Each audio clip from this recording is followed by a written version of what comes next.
যে সমস্ত ফরজ রয়েছে যদি কোনো একটি ফরজ বাদ যায় সেই ফরজগুলোর কোনোটা বাদ গেলে কি নামাজের ক্ষতি হবে নাকি শুধু গুনাহ হবে আর কি শরীয়তে কি বলে নামাজের যে ফরজগুলো আছে কোনো একটা ফরজ যদি বাদ যায় তাহলে কি দিতে হবে সিজদা সাহু দিলে নামাজ হবে না মাশাআল্লাহ আপনারা তো অনেক মাসালা জানেন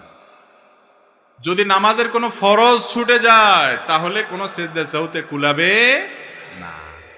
ওযু ছুটে গেল নামাজের মধ্যে শেষে সিজদা সাহু দিয়ে দিলেন কাজ হবে আবার পড়তে হবে নামাজ তারপরে আর পড়া যাবে যাই ওযু করে এসে নামাজ পড়তে হবে অর্থাৎ কোনো ফরজ ছুটে গেলে ওইটা হবে না ওইটা পুনরায় আবার